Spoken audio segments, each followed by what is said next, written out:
Hey Andrew, so how do I get like a six-pack quick? What's the fastest way to get a six-pack? Why does it have to be quick? Why does it have to be easy? Why do you think life is all quick and easy? Why can't it be hard and difficult? Why can't you suffer?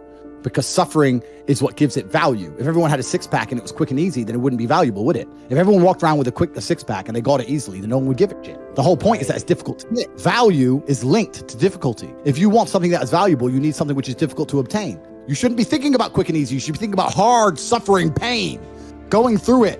That's what you should be thinking about. This is going to be hard, but I'm going to do it anyway. Because when it is done, then everyone's going to know that I went through something difficult. Nobody, absolutely nobody, gives a fuck about you as much as you're going to have to give a fuck about yourself. Nobody cares about you as much as they need to care to fix your life. But nobody is going to come to your bed, drag you out of bed, drag you to a job, force you to work hard. You are never going to have any of the things you want if you do not get them yourself. The only person who's going to make me happy and live a life that I want to live is me.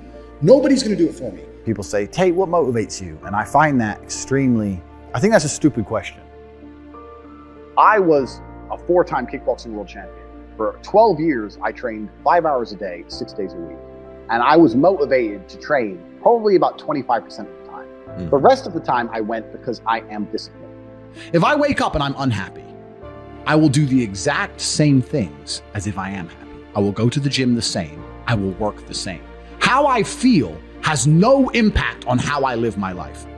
We're grown-ups and we have responsibilities and we have problems and we have pressure, and you don't necessarily have to be happy to perform, and happiness will come at the end of the performance anyway.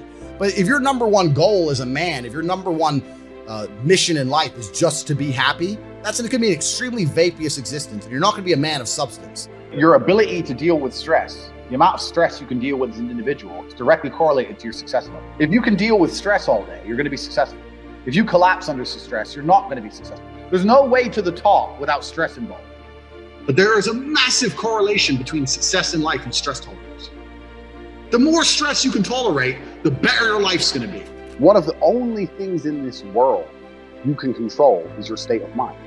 You can't control the weather. You can't control other people. You can't even control your health.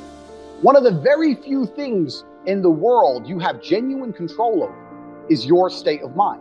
If you can't control that, then you're just a feather in the wind, and life's going to blow you around. I can't imagine truly wanting to quit something and not being able to quit. I can't imagine it.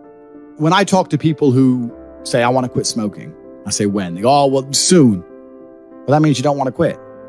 You want to keep smoking for a while and quit later. I can't imagine a mind frame or a mindset where I want to do something and can't do it.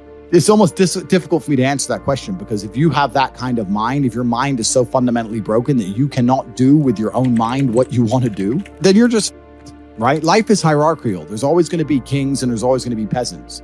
If you have a mind that you can't control, then you're never going to be a king. You're going to be a peasant. That's your life. You have a peasant's life ahead of you, and that's your destiny. Enjoy, right? There's always been peasants. That's life. But I believe that the most important thing you can do as a man is to gain control of your mind. Once you have control of your mind, life is so ridiculously easy. People say to me, Tate, you're in good shape. All you do is drink vodka and travel the world. You're never even home. You never even have a gym. How do you do it? It's ridiculously easy if you control your mind. If I decide to do 1,000 push-ups, I'll do them. Maybe I have to do them one at a time. Maybe I'll get tired. Maybe I need a break. I'm going to do 1,000 because I said I'm going to do 1,000. Everyone knows what they're supposed to do. You either control your mind or you don't. And all of these things stem from the same problem. It's something you can do. It's something that is learned. It's something that is taught. Depression is the ultimate motivation. If you're unhappy with your life and you're depressed, I don't expect you to be popping pills and sitting laying in bed. I expect you to give me a huge list of everything you're achieving per day.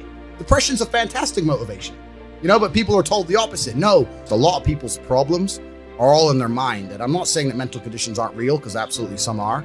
But I try and explain to people, look, the only thing on the planet you have genuine control over is your state of mind.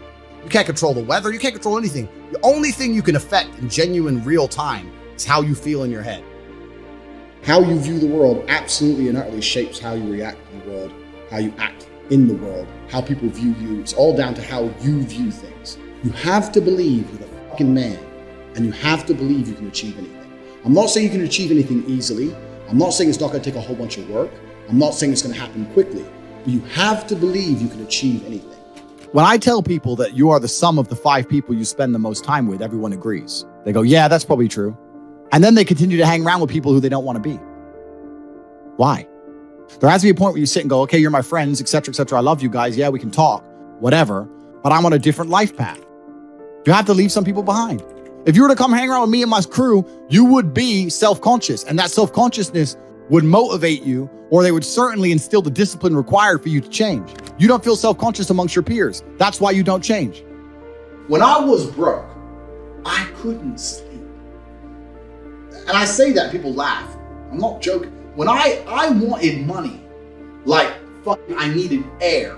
People say to me, I want to be rich. And I say, okay, well, I want to be able to ice skate, but I don't want to be able to ice skate enough to go learn how to ice skate because I can't be bothered. I mean, surely if I could click my fingers and be a figure skater, I'd click my fingers. Who wouldn't? But I don't want to actually go train because I don't want it enough. And this is the exact point with money. Everyone wants money put on their lap.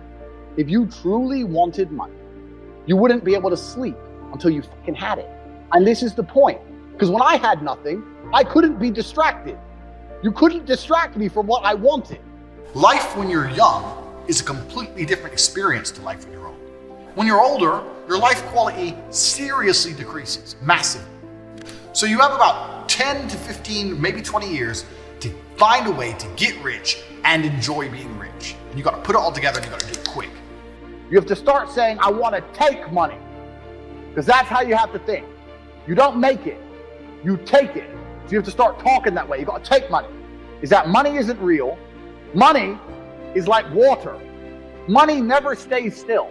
If you can find and identify a place where money is moving, if you can find a place where money is moving and stand in the way, then the money is vulnerable. Problem is with the people out here, everyone has a dream, but not many people have a plan. A good plan today is better than a perfect plan tomorrow. You got to do something. You got to do something fast. Yeah. You're just sitting around talking about it and hoping for things to get better. I don't think living in a dream is going to help you in any way. I think you need to be sitting here panicking at the fact that you don't have enough money. You need to be concerned and worried and sad, and you need to do something about it today. Because that's how I started my first business that made me $1 million. I sat in my room, pissed off, and I fucking came up with the idea.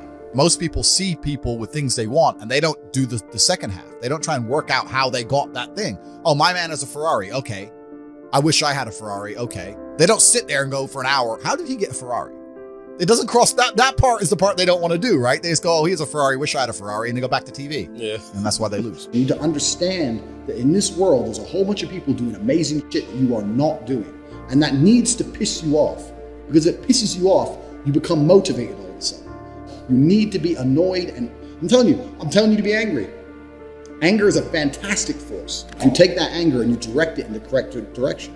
And listen, you may feel fired up for 10 minutes after this little talk, but you're not going to feel fired up forever. You need to put systems in place. You need to get discipline. You need to get an atmosphere of people around you who are going to keep you accountable and not make it easy for you to continue to be a fucking nobody. And then you're going to fix your life. Otherwise, you're going to stay a nobody. If you were genuinely pissed off about your situation, you would not need me to motivate you. You would motivate your fucking self, and you would do something to change it yourself. Motivation isn't real. Everyone says this. Motivation is not real. Discipline's real. I do not feel like training, but I still train because I'm a disciplined individual. You don't get to go through life only doing the things you feel like doing.